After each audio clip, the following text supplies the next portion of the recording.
நம்ம எங்கே வந்திருக்கோம் அப்படின்னு பார்த்தீங்கன்னா, சோழநாடு திருத்தலங்களில் 19வது திவ்ய தேசத்தை வந்திருக்கணும்.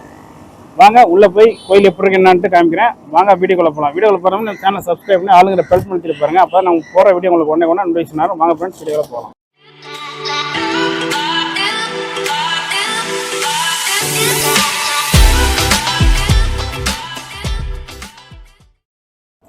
இந்த கோயில் பார்த்தீங்கன்னா சவுந்தரராஜ பெருமாள் திருக்கோவில் அப்படின்னு சொல்லி இருக்குது. இதுதான் சோழநாடு திருத்தலங்களே 19வது திவ்ய தேசமாக வழங்குது. வாங்க கோயிலுக்குள்ளே போயிட்டு எப்படி இருக்குன்னு காமிக்கிறேன். அந்த கோயில் ஸ்ட்ரக்சரு, அந்த சீலிங்கை பார்த்தோன்னா ஒரு வித்தியாசமான ஒரு டைமண்ட் ஷேப்பில் அமைச்சிருந்தாங்க. சீலிங்கு பார்க்க ஒரு ஆச்சரியமாகவும் பிரம்மாண்டமாகவும் இருந்துச்சு. பார்க்க ரொம்ப அற்புதமாக இருக்குது பாருங்கள். இந்த கோயிலெல்லாம் பார்த்திங்கன்னா ஒரு சின்ன ஒரு குகைக்குள்ளே போகிற மாதிரி இருந்துச்சு. பார்க்க அப்படி தான் இருந்துச்சு. அது என்ட்ரன்ஸ் வந்து சின்னதாக தான் இருந்துச்சு, ஆனால் பார்க்க அவ்வளோ பிரம்மாண்டமாக சூப்பராக இருந்துச்சு. அதே மாதிரி உள்ளே நுழைஞ்ச உடனே பார்த்தீங்கன்னா ரைட் சைடில் பார்த்தீங்கன்னா வைகுண்டநாதர் சன்னதியும் இருக்குது, சவுந்தரவள்ளி தாயார் சன்னதியும் இருக்குது. ரொம்ப அற்புதமாக இருக்கும். அதே மாதிரி கொடிக்கம்பம், பலிபீடம் இதெல்லாம் அமைக்கப்பட்டிருக்கு மூலஸ்தானத்துக்கு முன்னாடி. பார்க்க அது ரொம்ப அற்புதமாக வித்தியாசமாக இருந்துச்சு. அந்த அமைப்பு, கட்ட அமைப்பு பார்க்கவே ரொம்ப அற்புதமாக இருக்கு பாருங்க. அதே மாதிரி உள்ள நுழையிறப்ப அந்த தூண்கள்லாம் பார்க்க அவ்வளோ சூப்பராக இருக்குது. சுத்தமாக நீட்டாக சிற்பக்கலை நுணுக்கத்தோடு இருந்துச்சு. ரொம்ப அற்புதமாக இருக்குது பாருங்கள் பார்க்க. ஏன்னா தூண்கள்லாம் நிறையா இருந்துச்சு. அதே மாதிரி இந்த மூலஸ்தானத்துக்கு முன்னாடி பார்த்தீங்கன்னா கரடாழ்வார் சன்னதி இருக்குது. அந்த கரடாழ்வார் பார்த்தீங்கன்னா எங்கேயும் இல்லாமல் கை கூப்பி வணங்கின மாதிரி இருக்குது. சில இடத்துல பார்த்தீங்கன்னா ரெக்கையை விரிச்சு பறந்த ஆக்கில் தான் இருப்பார்.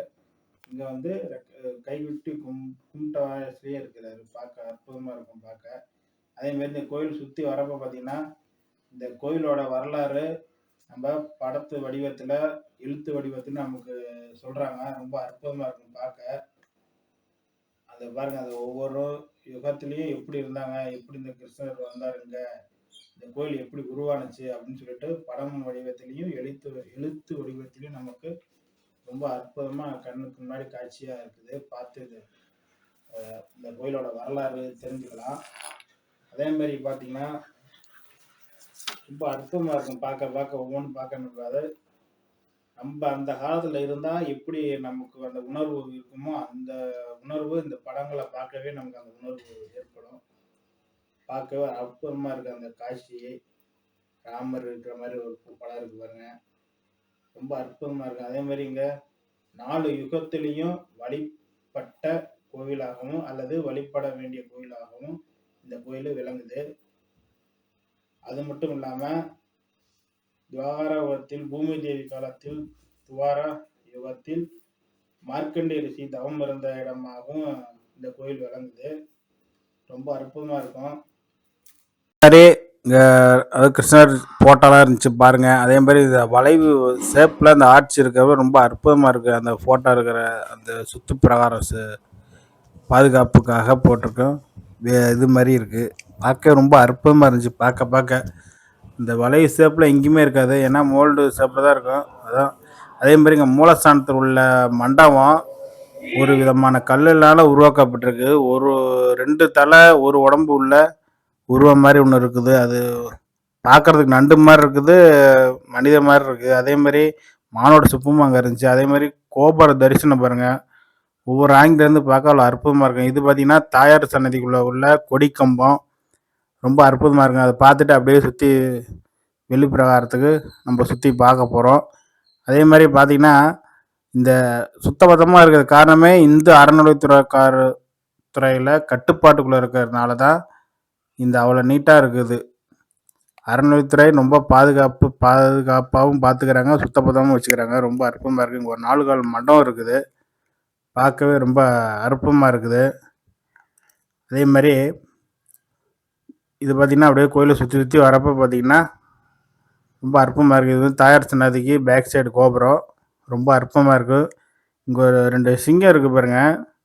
இந்த சிங்கம் பார்த்திங்கன்னா இங்கே சீனிவாச பெருமாள் சன்னதி ஒன்று காமிக்கிறேன் பாருங்கள். அதுக்கு முன்னாடி ஒரு 2 சிங்கம் நிற்கிற மாதிரி இருக்குது. ரொம்ப பார்க்கவே அற்புதமாக இருக்குது. என்னத்துக்காக இங்கே ஒரு சிங்கம் அமைக்கப்பட்டிருக்குது அப்படின்னு தெரியல. உங்களுக்கு தெரிஞ்சால் கண்டிப்பாக கமெண்ட் பாக்ஸ் பண்ணுங்கள். இதான் இந்த ஸ்ரீ சீனிவாச பெருமாள் சன்னதி அப்படின்னு சொல்லி இருக்குது. பார்க்க ரொம்ப அற்புதமாக இருக்குது. சுற்றுப்புறத்தை சுற்றி பார்க்குறதுக்கு அமைதியாக இருக்குது அப்படியே சொல்லி கூறப்படுது.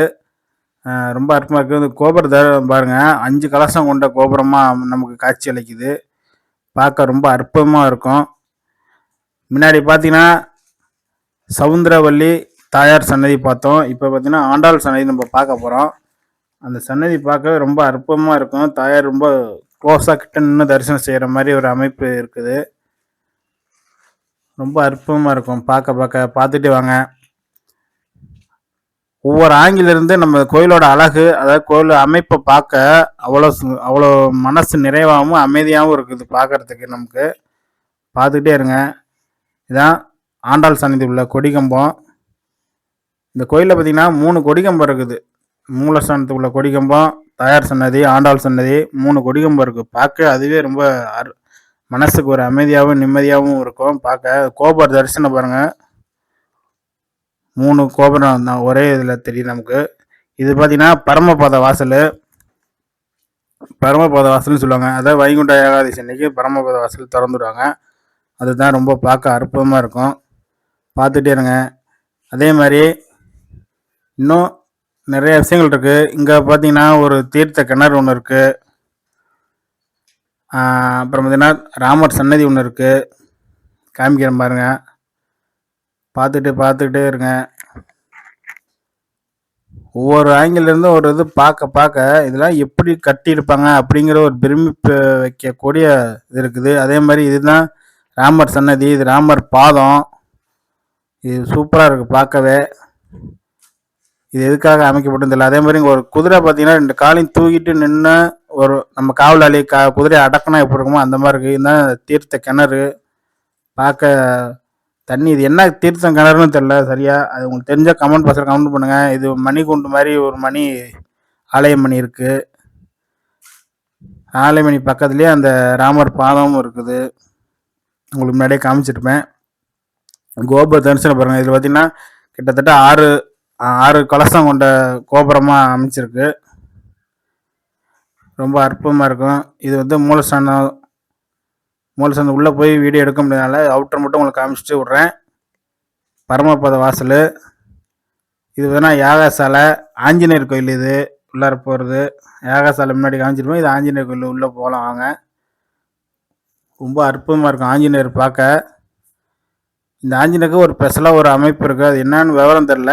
அது உங்களுக்கு தெரிஞ்சால் கண்டிப்பாக கமெண்ட் பண்ணுங்கள். அடுத்து வெளிப்பிரகாரம் சுற்றி வர்றதுக்கு நம்ம பாடல் படுற போர்டு வச்சுருங்க. அதே மாதிரி இங்கே தீர்த்த குளமும் ஒன்று இருக்குது. ரொம்ப அற்புதமாக இருக்குது குளம் பார்க்க சுத்தமாக. வீடியோ ஃபுல்லாக பாருங்கள்.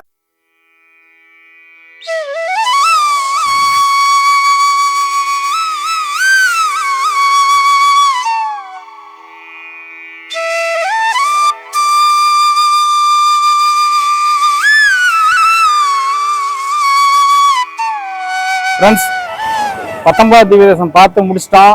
சவுந்தரவல்லி தாயார், சவுந்தரராஜ பெருமாள் திருக்கோயிலில் வந்து நம்ம சேவிச்சுட்டு அடுத்தது போய் பார்க்கலாம். அடுத்த 20வது திவ்யதேசம் சந்திக்கலாம். அடுத்த வீட்டில் சந்திக்க வரை உங்களிடம் விடைபெறுவது உங்கள் nice race vlog. Bye friends.